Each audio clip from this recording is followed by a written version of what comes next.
I don't normally put out videos this late because I usually have my videos pre-recorded before they go up, but I woke up specifically early to do this video because I wanted to talk about the PC beta and my experience with it so far. The PC beta is something I was looking forward to for a very long time, as my primary platform is PC. Every other game I play is on PC. I own a PS4 and an Xbox specifically for Injustice 2 and other fighting games. I don't know why, but I was expecting like a huge graphical jump on PC. I don't know why I was expecting that though, because it's just going to be the same textures upscaled to 1440p. I'm playing at a 1440p monitor, so the game's going to look a little bit better for me. It actually looks a lot better for me, much better than most people will get when they play on PC, because what I used to experience was a 1080p image stretched onto a 1440p screen, which looked fine, but obviously now the game looks a lot better for me on PC. It's just not the jump I was expecting. And it's possible if I toyed around with some settings, I could get it looking much better. That's just because the game wasn't designed with PC in mind. Of course, obviously the game was very much geared towards the console releases. As long as I've got it on PC, I'm happy, right? But as far as like the beta experience itself, I'm a little bit disappointed there's no gear. One of the big selling points on Injustice 2, at least to me, and I would imagine for most casuals,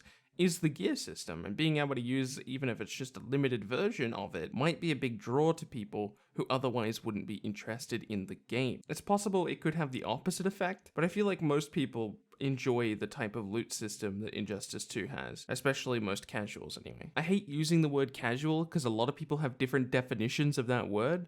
When I say casual, genuinely what I mean is literally everyone who isn't a pro player or trying to be a pro player. At least that's what I mean in this case. There is this weird audio bug in between each round. Sometimes, it doesn't happen every time, but sometimes if like I throw an interactable at somebody, the interactable, if it kills them, just won't make any noise. The startup of it will. Like if I throw the TV on Metropolis, the bar, I forget what the bar is called. It's like Ace of Clubs or something. I have no idea. It's Wildcats Bar. How do I not know the name of Wildcats Bar? Oh my god, I hate myself. It's too early in the morning. I can't remember Wildcats Bar. Regardless, the TV monitor you throw, if I throw that, my character will like make the noise of ripping it off the wall and throwing it, but like it won't make any noise when it hits him. And it's just kind of weird. I would imagine that's something that's going to be fixed. This is the reason we're having a beta. Back to the actual game itself though, I find it strange that they didn't include Brainiac or Darkseid, characters that might as well be on the main roster. Brainiac is of course an unlockable character. Darkseid is of course a pre-order character. I'm not sure how that's going to work on PC. Are we going to have to pre-order it, or is the game going to be released as soon as the beta is over? I don't know how that's going to work. I doubt it. I just wish they would be a little more open about these things. Like nowhere on the Steam page does it say when they're releasing. I don't think it's a big deal that they didn't include Brainiac. I just don't know why they didn't. And same with Darkseid. Like I don't think that would have made like a huge difference. I don't think there's anyone out there who's been waiting to play Injustice 2 this whole time specifically for Brainiac and Darkseid. That being said, not including DLC characters also seems very strange to me. This is a limited time beta. Giving people a chance to experience those DLC characters could theoretically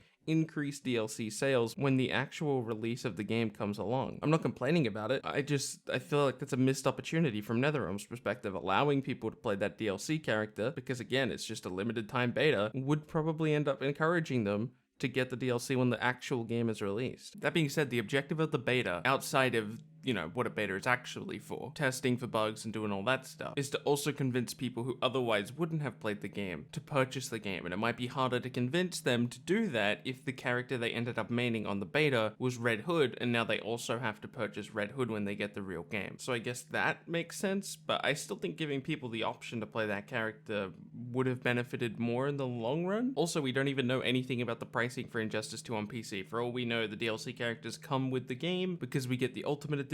We don't know yet. I'm going to be getting the Ultimate Edition regardless of whether it's the primary package or whether it's like an extra package that I have to pay for, because Injustice 2 is just like what I do. And finally, my favorite thing about the PC beta is that the connection is much stronger. On Injustice 2 console, I have never connected to an American successfully. I have never played a 200 ping match. It does not let me start them because I'm assuming the network just can't handle it. But after playing the Injustice 2 beta for only one day, I have managed to successfully complete multiple matches with American brethren of mine without even noticing they were American. I played like 7 matches with this one guy and we were talking together and it was good fun. He actually knew me. And somewhere in the middle of the set, he asked me if I was really from Australia. And I'm like, yeah. And he's just like, oh, that's crazy that we can actually play together. And I'm like, wait, what do you mean? And he's just like, well, I live in Louisiana. I was like freaking out. I'm like, no way, are you serious?